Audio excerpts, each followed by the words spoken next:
Russian troops have attacked energy facilities in the territory controlled by the Kyiv regime. The missiles hit Dobrot-Vir TPP, 𝐒𝐤𝐫𝐚𝐢 TPP, and Burshtinska TPP, as well as the turbine hall of Dnipro HPP-1. Several more missiles hit the 330 110 kV auto transformer in 330 kV Poltava substation.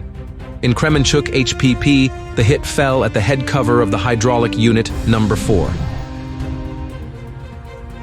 Russian troops are working to identify and destroy Ukrainian aviation bases.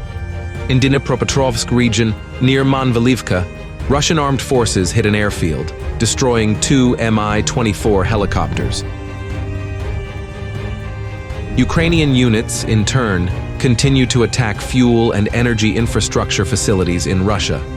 The enemy struck tank farms in Rovinky and Luhansk with ATACMS. 4 people were killed, 16 more were wounded. For the first time since the beginning of special military operation, Ukrainian drones attacked targets in the Republic of Bashkortostan, covering about 1,300 kilometers. Several drones damaged the vis-braking device on the territory of the local refinery in Salavat. The AFU also struck the Tovarkovo oil refinery in Kaluga region for the second time since March 15th. As a result of the hit, 4 tanks with fuel, oil, and diesel fuel caught fire. At the same time, Ukrainian units attacked facilities in Crimea with unmanned boats. One of the marine drones hit a boat at the pier at the Vuzka Bay in Chornomorska. In Special Military Operation Zone, Russian troops continue to press Ukrainian units in several sectors of the front. In North Ukrainian direction, the enemy continues to establish positions along the border with Russia. In Slobozhanska direction, on the morning of May 10th, Russian armed forces began to create a buffer zone in Kharkiv region.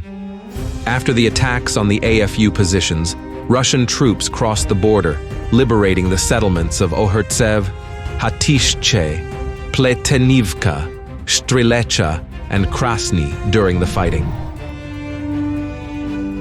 The next day, Russian armed forces continued to develop success and approached the outskirts of Liptsi and Vovchansk, from where the enemy had previously announced the evacuation of the civilian population. In addition, Russian units reached the Staritsia-Izbitska line, suppressing enemy firing points in populated areas. In Kupiansk-Svatovi direction, Russian troops completely took control of the settlements of Kotlyarivka and Kislivka. After clearing the settlements, Russian assault groups are preparing to storm the AFU positions in Ivanivka and Stepova-Novoselivka. In Lyman direction, positional fighting continued near the Torska salient and Terny. Russian aircraft struck in Lyman, which is a major supply hub for the Ukrainian group. In Siversk direction, fighting continued near Bilohorivka, where Russian troops hit a field ammunition depot. Near Spirna, Berestov, and Vesele, there were counterfighting with the use of artillery and attack drones. In Bakhmut direction, Russian armed forces gained a foothold in the Stupki-Golubovskaya II nature reserve, advancing in the direction of the T-0504 road to Kostyantinivka.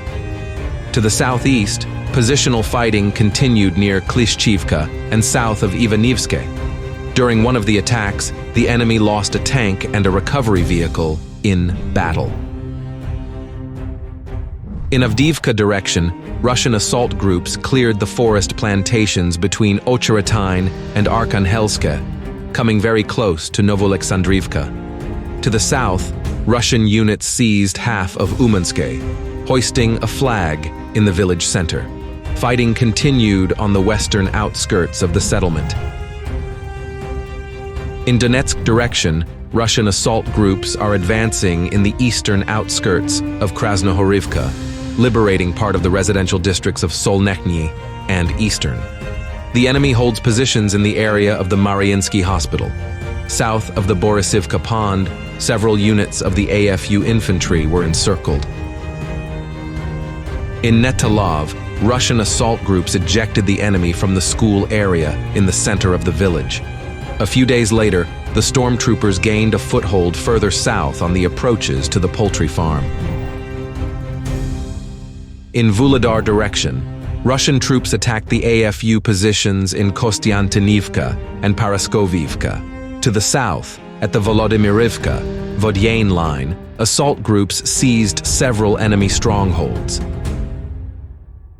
In Vremivka direction, Russian troops advanced up to half a kilometer along Kooperativna Saint and gained a foothold in the school area in Staromayorska. To the west of the village, assault groups seized several strongholds in a forest plantation by repelling the enemy's counterattacks.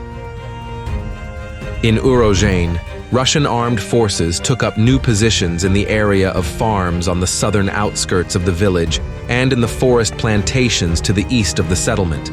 Ukrainian units, under the cover of armored vehicles, tried to regain their lost positions, but were unable to achieve success and retreated.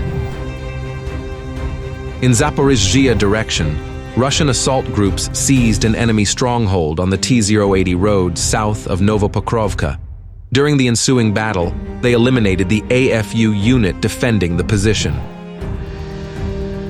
In Kherson direction, there were shooting battles in Krinky and north of Kozachi Laheri. Ukrainian units attempted to land troops in the island zone of the Dnipro Delta, where they came under fire from the Russian armed forces.